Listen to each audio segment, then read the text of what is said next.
మా లక్ష్యం ఒకటే, ఒకే రాష్ట్రం, ఒకే రాజధాని, అభివృద్ధి వికేంద్రీకరణ. అనంతపూర్ని మొబిలిటీ వ్యాలీగా చేసి చూపించాం కియా మోటార్స్ వల్ల.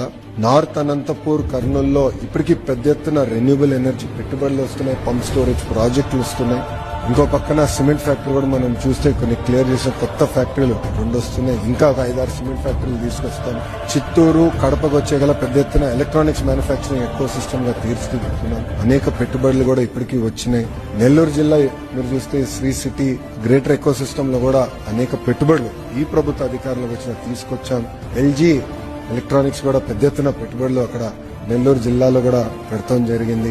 ఇప్పటికీ 50% భారతదేశం ఎయిర్ కండిషనర్స్ మనం తయారు చేస్తున్నాం. డైకన్, బ్లూ స్టార్ ఎక్స్పాన్షన్ కి వెళ్తున్నారు. ఎల్జీ పెట్టుబడులు పెడుతున్నారు. దీనివల్ల అది దాదాపు 80% వెళ్లే దానికి ఆస్కారం ఉంది. ఇంకో పక్కన మీరు చూస్తే Skyroot, India SpaceX అంటే శాటిలైట్ లాంచ్ చేసి ప్రైవేట్ సంస్థకి 300 ఎకరాలు, ఎకరం 5 లక్షలకి వాళ్ళకి ఇచ్చాం. ఎకరం 5 లక్షలకి ఇచ్చాం. ఎందుకంటే మన దగ్గర ఒక స్పేస్ సిటీ కట్టాలి, అది చేశాము.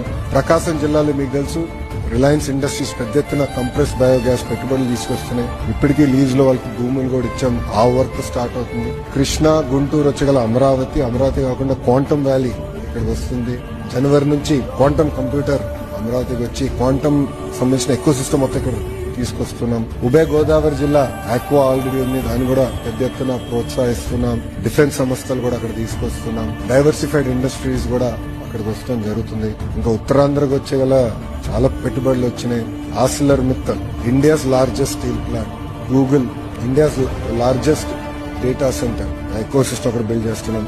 టీసీఎస్, కాగ్నిసెంట్, ఎక్సెంచర్, అదేవిధంగా మన బిల్డింగ్స్ కట్టే రియల్ ఎస్టేట్ డెవలపర్స్ కూడా సాలాపురి, సత్వ, రహేజాస్ తో కూడా మాట్లాడుతున్న వాళ్ళందరినీ తీసుకొస్తున్నాం. మెడికల్ డివైసెస్ మ్యానుఫ్యాక్చరింగ్, ఫార్మా సంస్థలు, ఇట్లా అన్ని ప్రాంతాలని సమగ్ర అభివృద్ధి చేసి ఆంధ్ర రాష్ట్రాన్ని $2.4 ట్రిలియన్ ఎకానమీ చేయాలనే లక్ష్యంతో ఆంధ్ర రాష్ట్ర ప్రభుత్వం పనిచేస్తుంది.